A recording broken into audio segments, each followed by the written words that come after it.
ಸರ್ಕಾರ ಗ್ಯಾರಂಟಿಗಳಿಗೆ ಫಿಲ್ಟರ್ ಮಾಡೋ ಕೆಲಸವನ್ನ ಶುರು ಮಾಡಿದೆ. ಗೃಹಜ್ಯೋತಿ ಗ್ಯಾರಂಟಿಗೆ ಜರಡಿ ಹಿಡಿತಿದೆ. ಆದ್ರೀಗ ಶುರುವಾಗಿರುವ ಗೃಹಜ್ಯೋತಿ ದಾಖಲೆಗಳ ಪರಿಶೀಲನೆ ಎಸ್ಐಆರ್ಗೆ ಕೌಂಟರ್ ಆಗಿ ಆರಂಭಿಸಿರೋದಾ ಅನ್ನೋ ಪ್ರಶ್ನೆ ಮೂಡಿದೆ. ಯಾಕಂದ್ರೆ ಮೀಟರ್ ರೀಡರ್ಗಳು ಜಾತಿ ಕೇಳ್ತಿದ್ದಾರೆ.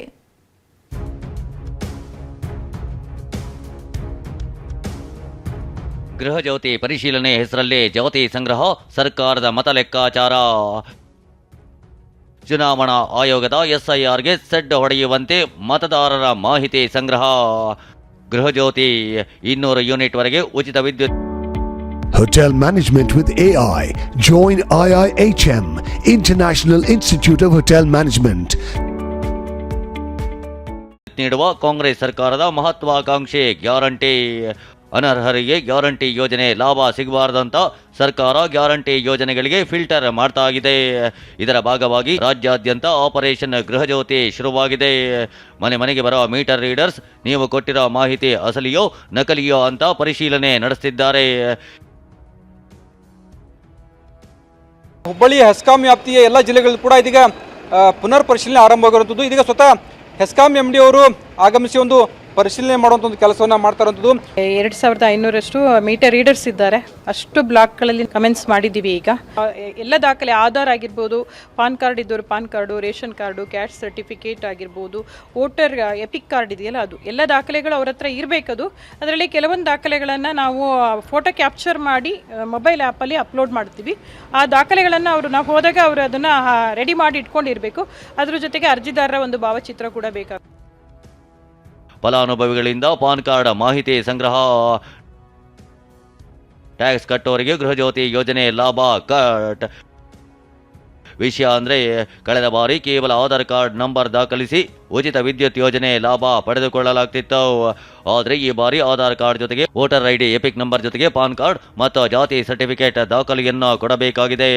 ಪಾನ್ ಕಾರ್ಡ್ ಮಾಹಿತಿ ಪಡೆಯುವ ಉದ್ದೇಶ ನೋಡಿದ್ರೆ ಆದಾಯ ತೆರಿಗೆ ಕಟ್ಟೋರಿಗೆ ಗೃಹಜ್ಯೋತಿಯಿಂದ ಕೊಡ್ತಾರಾ ಅನ್ನೋ ಚರ್ಚೆ ಶುರುವಾಗಿದೆ.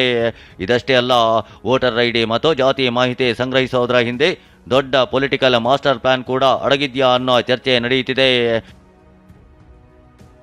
ಯಾಕಂದ್ರೆ ಸರ್ಕಾರಿ ಯೋಜನೆಗೆ ಎಪಿಕ್ ಕಾರ್ಡ್ ಕಡ್ಡಾಯವಲ್ಲ. ಆದರೆ ಗೃಹಜ್ಯೋತಿ ಗ್ಯಾರಂಟಿ ಪರಿಶೀಲನೆಗೆ ಸರ್ಕಾರ ಎಪಿಕ್ ಕಾರ್ಡ್ ಕಡ್ಡಾಯ ಮಾಡಿದೆ. ಇದರಿಂದ ಸರ್ಕಾರಕ್ಕೂ ಚುನಾವಣಾ ಆಯೋಗದ ಬಳಿ ಇರೋ ಮಾಹಿತಿ ಸಂಗ್ರಹವಾಗುತ್ತೆ. ಅಂದ್ರೆ ನೈಜ ಮತದಾರರ ಮಾಹಿತಿ ಅಧಿಕೃತವಾಗಿ ಸಂಗ್ರಹ ಮಾಡಲಾಗುತ್ತೆ. ಇದು SIRನಿಂದ ಯಾರೋ ಕೈಬಿಟ್ಟು ಹೋಗದಂತೆ ಸಾರ್ವಜನಿಕರೇ ತಡೆಯಲಿ ಅನ್ನೋದು ಸರ್ಕಾರದ ಪ್ಲಾನ್ ಆಗಿದೆ ಅನ್ಸುತ್ತೆ. ಆದರೆ ರಾಜಕೀಯ ವಲಯದಲ್ಲಿ ಈ ವಿವರಣೆಗಿಂತಲೂ ದೊಡ್ಡ ಪ್ರಶ್ನೆಗಳು ಕೇಳಿ ಬರ್ತಿವೆ. ಮತದಾರರ ಗುರುತಿನ ಚೀಟಿ ಸಂಖ್ಯೆಯನ್ನು ಸಂಗ್ರಹಿಸುವ ಮೂಲಕ ಸರ್ಕಾರ ತನ್ನದೇ ಆದ ಸಮಗ್ರ ಡಾಟಾ ಬೇಸ್ ರೂಪಿಸಿಕೊಳ್ಳೋಕೆ ಮುಂದಾಗಿದೆಯಾ ಅನ್ನೋ ಅನುಮಾನಗಳು ವ್ಯಕ್ತವಾಗ್ತಿದೆ. ಜಾತಿ ಹಾಗೂ ಸಾಮಾಜಿಕ ವರ್ಗಗಳ ಮಾಹಿತಿಯನ್ನು ಅಪ್ಡೇಟ್ ಮಾಡ್ತಿರೋದರ ಹಿಂದೆ ಆಡಳಿತಾತ್ಮಕ ಅಥವಾ ರಾಜಕೀಯ ಉದ್ದೇಶ ಇದೆಯೇ ಅನ್ನೋ ಚರ್ಚೆ ನಡೆಯುತ್ತಿದೆ.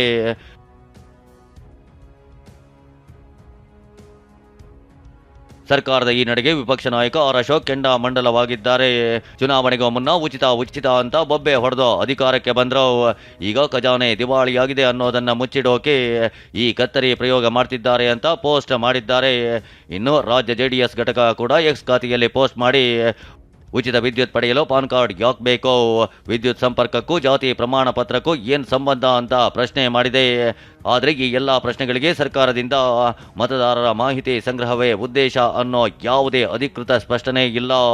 ಸರ್ಕಾರದ ಅಧಿಕೃತ ನಿಲುವು ಒಂದೇ, ಇದು ಗೃಹಜ್ಯೋತಿ ಯೋಜನೆಯ ಫಲಾನುಭವಿಗಳ ಪರಿಶೀಲನೆ ಮತ್ತು ದಾಖಲೆಗಳ ಪರಿಷ್ಕರಣೆ ಪ್ರಕ್ರಿಯೆ. ಪ್ರಸನ್ನ ಗಾಂವ್ಕರ್, TV9 ಬೆಂಗಳೂರು.